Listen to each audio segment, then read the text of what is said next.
পৃথিবীর সব সংবাদপত্রের কাছেই একটা প্রত্যাশা পাঠকের থাকে, দর্শকের থাকে। সেই প্রত্যাশা হচ্ছে সংবাদপত্র কিংবা গণমাধ্যম নিরপেক্ষ ভূমিকা পালন করবে, বায়াসড হয়ে কারো পক্ষে কিংবা কারো বিপক্ষে ভূমিকা পালন করবে না।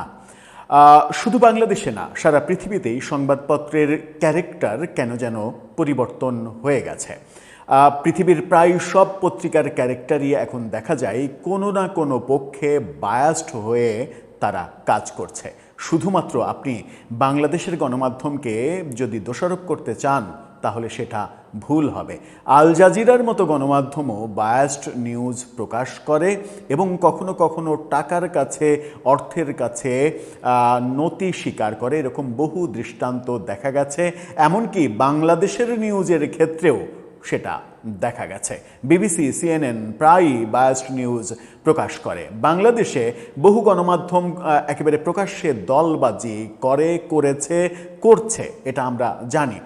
বিভিন্ন গণমাধ্যমকে বিভিন্ন দলের মুখপাত্র হিসেবে আমরা দেখি। যেমন আওয়ামী লীগের মুখপাত্র রয়েছে, বিএনপির মুখপাত্র হিসেবে কোনো কোনো পত্রিকা কাজ করে, জামাতের মুখপাত্র হিসেবে একেবারে নগ্নভাবে সেই মহান মুক্তিযুদ্ধের সময় থেকে কাজ করে আসছে কিংবা নতুন তৈরি হয়েছে কাজ করছে, এরকম দৃষ্টান্ত আমরা দেখেছি।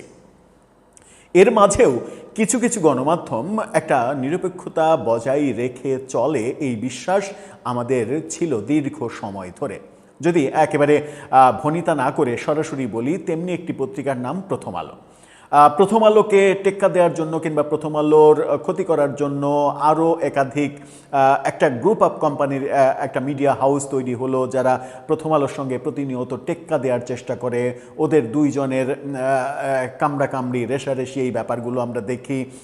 তবুও প্রথম আলোর উপরে দর্শকের একটা, পাঠকের একটা আস্থা তৈরি হয়েছিল, তৈরি হতে আমরা দেখেছিলাম। আমরা সেই 1998 সালে প্রথম আলো প্রতিষ্ঠিত হওয়ার পরে যে তাদের 28 বছরের জার্নি, সেই 28 বছরের জার্নিতে বাংলাদেশের পত্রিকাগুলোর মধ্যে তুলনামূলকভাবে প্রথম আলোই সব থেকে নিরপেক্ষ, এই ব্যাপারটা আমাদের মাথার মধ্যে, মগজের মধ্যে, মননের মধ্যে বাসা বেঁধেছিল। 2024 সরকার পতনের পরে প্রথম আলো নতুন করে আলোচনায় এসেছে এবং সেই আলোচনাটা অনেকেই যেটা করতে চেয়েছেন, করতে চেষ্টা করেছেন। বিশেষ করে প্রথম আলো সম্পাদক যখন প্রফেসর ইউনূসের সাক্ষাৎকার নিলেন এবং সেই সাক্ষাৎকারটা অনেকটা তৈলাক্ত সাক্ষাৎকার যখন নিতে দেখা গেল, তখন অনেকেই প্রশ্ন করেছেন, প্রথম আলো কি প্রফেসর ইউনূস সরকারের পক্ষে সরাসরি কাজ করছে? প্রথম আলোর মতো পত্রিকার তো সেটা করার কথা নয়। সেরকম সন্দেহজনক আলোচনা যখন সমাজে ছিল, কিংবা বর্তমান বিএনপি সরকার ক্ষমতা নেয়ার পরে বিএনপি প্রধান কিংবা প্রধানমন্ত্রী তারেক রহমানের একাধিক অনুষ্ঠানে প্রথম আলো সম্পাদক কিংবা ডেইলি স্টার সম্পাদকের উপস্থিত হওয়া, বক্তব্য দেওয়া, সবার আগে বাংলাদেশ, এই লোগো সমৃদ্ধ ডায়াসে দাঁড়িয়ে কথা বলা, এরকম ব্যাপারগুলো, দৃশ্যগুলো যখন দেখেছি তখন অতীতের সঙ্গে আমরা মেলাতে পারিনি। মনে হয়েছে যে প্রথম আলোও কি রাজনীতির গড্ডালিকা প্রবাহে গা ভাসাতে চাইছে? কিন্তু তারপরেও বাংলাদেশে যে পত্রিকাগুলোর উপরে, দুই একটা পত্রিকার উপরে আস্থা রাখা যায়, তার মধ্যে অবশ্যই প্রথম আলো। প্রথম আলোর সম্পাদক মতিউর রহমান বাংলাদেশের সংবাদপত্রের ইতিহাসের কিংবদন্তি, অন্যতম কিংবদন্তি। তিনি যেটা ঘটালেন সেটা তার পত্রিকার জন্য ঠিক হলো কিনা, সেই প্রশ্ন ব্যক্তিগতভাবে প্রথম আলোর একনিষ্ঠ পাঠক হিসেবে আমার মনে হয়েছে তিনি কাজটা ঠিক করলেন না। এই ব্যাপারটা চেপে গেলেই ভালো হতো। কাজটা কি? তিনি জার্মান সফরে, জার্মান গণমাধ্যম ডয়েচে ভেলের একটা আয়োজনে সেখানে উপস্থিত হয়ে ডয়েচে ভেলের সঙ্গে সাক্ষাৎকার দিয়েছেন। 2 কিস্তির সাক্ষাৎকারের প্রথম কিস্তি গত রাতে প্রকাশিত হয়েছে। সেই সাক্ষাৎকারে তিনি অকপটে স্বীকার করেছেন শেখ হাসিনার সরকার পতনের পক্ষে তিনি এবং তার পত্রিকা সরাসরি কাজ করেছে। কাজটা কি নিরপেক্ষ সাংবাদিকতা কিংবা নিরপেক্ষ সংবাদপত্রের বৈশিষ্ট্যের সঙ্গে যায়?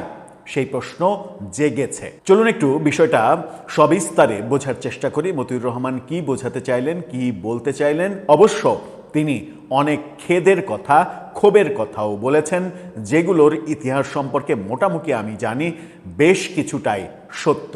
থাকবেন পলিটিক্স টিভির নিয়মিত আয়োজনে।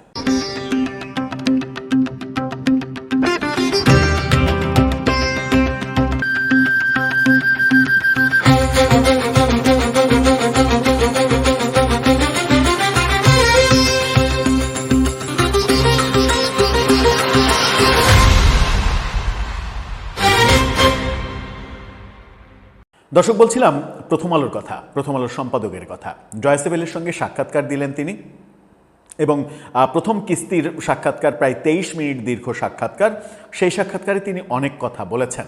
অনেক কথার মধ্যে বাংলাদেশের ইতিহাস, সংবাদপত্রের ইতিহাস, সেই 75 সালের থেকে শুরু করে 2026 পর্যন্ত অনেক কথা বলার চেষ্টা করেছেন।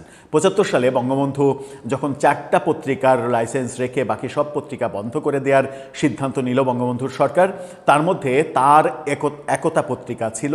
সেই কথা দিয়ে তিনি বঙ্গবন্ধুকেও এক ধরনের আক্রমণ করেছেন। বলেছেন যে বঙ্গবন্ধুও পত্রিকার উপরে আক্রমণ করেছিল, সংবাদপত্রের স্বাধীনতার উপরে আক্রমণ করেছিল। তার কথাতে একটু মনেই হয়েছে যে তিনি আওয়ামী লীগ, বঙ্গবন্ধু, শেখ হাসিনার উপরে রাগটা স্বাভাবিক। কারণ শেখ হাসিনার উপরে কেন রাগটা স্বাভাবিক সেই কথায় আসছি। শেখ হাসিনা তার শাসন আমলে প্রথম আলোকে নিয়ে এমন কিছু কাণ্ডকারখানা করেছেন যেটা সম্পাদক হিসেবে তার অনেক বেশি রাগ থাকাই স্বাভাবিক। কিন্তু বঙ্গবন্ধুকে তিনি যেভাবে বিতর্কিত বললেন কিংবা বিতর্কিত করলেন, সেটাও বোধহয় খুব একটা শোভন হলো কি না।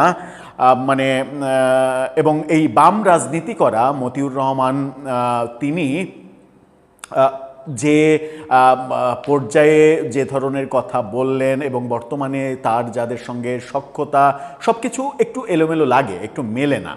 তিনি কি বললেন মূলত সেই কথায় আসি।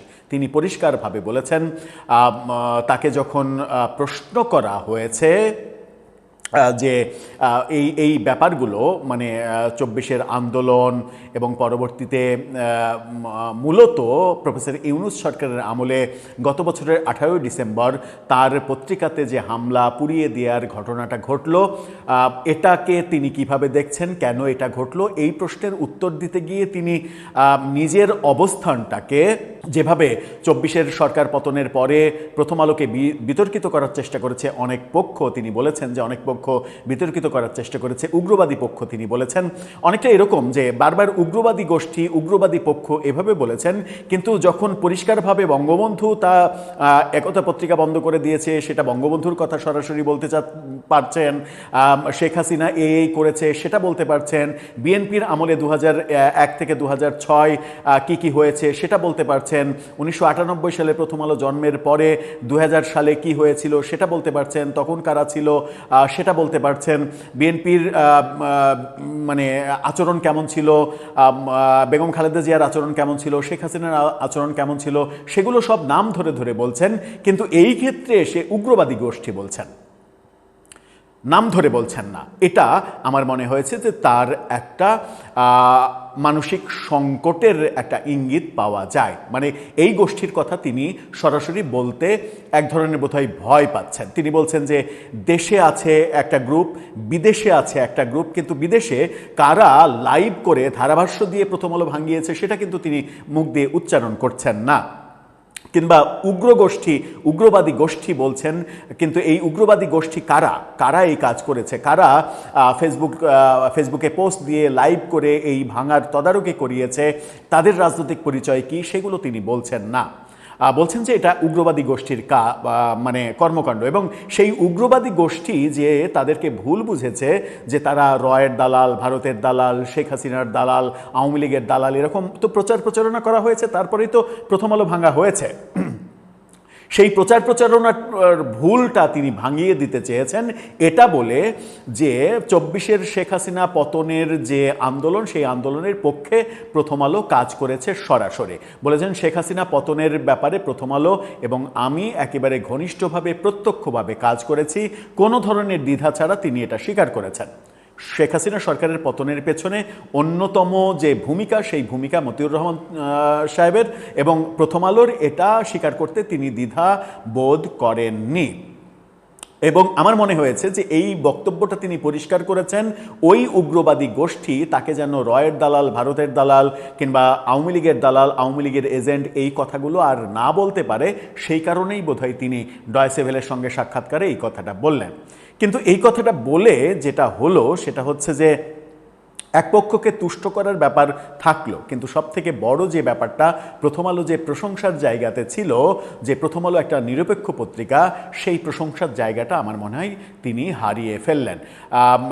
তার এই বক্তব্য যদি সত্য হয়, তিনি যদি একটা সরকার পতনের পক্ষে ভূমিকা রেখে থাকেন, তাহলে সেটাকে আমরা স্বাধীন সংবাদপত্র কিংবা সাংবাদিকতা কিংবা নিরপেক্ষ সাংবাদিকতা বলতে পারি কিনা, সেই প্রশ্ন উঠবে। আবার সেই প্রশ্ন যখন উঠবে, সেই প্রশ্নের খণ্ডনও করা যাবে, যুক্তির খণ্ডন করা যাবে। খণ্ডন করা যাবে এই কারণেই যে সংবাদপত্র তো দেশের প্রতি দায়বদ্ধ, সুতরাং দেশের কল্যাণের জন্য কোনো কর্ম করতে হলে সেটা যদি কোনো সরকারের বিপক্ষে যায় কিংবা কোনো সরকার পতনের জন্য কাজ করতে হয়, তাহলে দেশের স্বার্থে সেই সংবাদপত্র সেই কাজ করতে পারবে না কেন, এই যুক্তিও খণ্ডাতে পারবেন, হয়তো স্কোপ রয়েছে।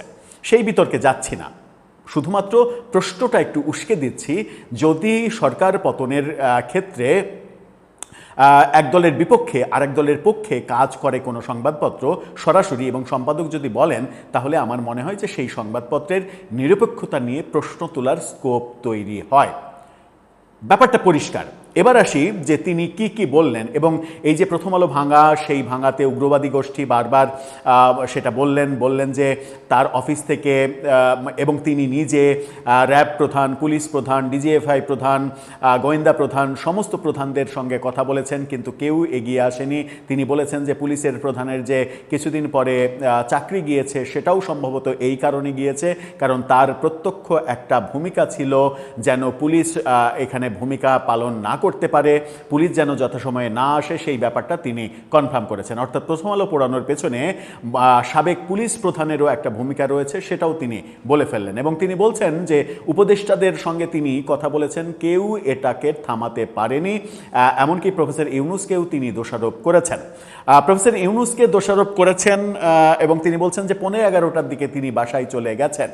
কোনো কোনো পক্ষ আবার, যে মতামতের সঙ্গে আমি একেবারেই একমত নই, কোনো কোনো পক্ষ এটা বলারও চেষ্টা করেন যে প্রথম আলো এবং ডেইলি স্টারে ওই দিন হামলা হবে, প্রথম আলোর মূল যে কার্যালয়, সেই কার্যালয়ে হামলা না করে প্রথমাতে হামলা হবে। এই টোটাল ব্যাপারটা প্রফেসর ইউনূস এবং প্রথম আলোর যৌথ প্রযোজনাই একটা মেটিকুলাস ডিজাইন। এটা বলারও চেষ্টা করেন অনেকে, কারণ ওই দিন সম্পাদক কেন তাহলে অফিসে থাকলেন না?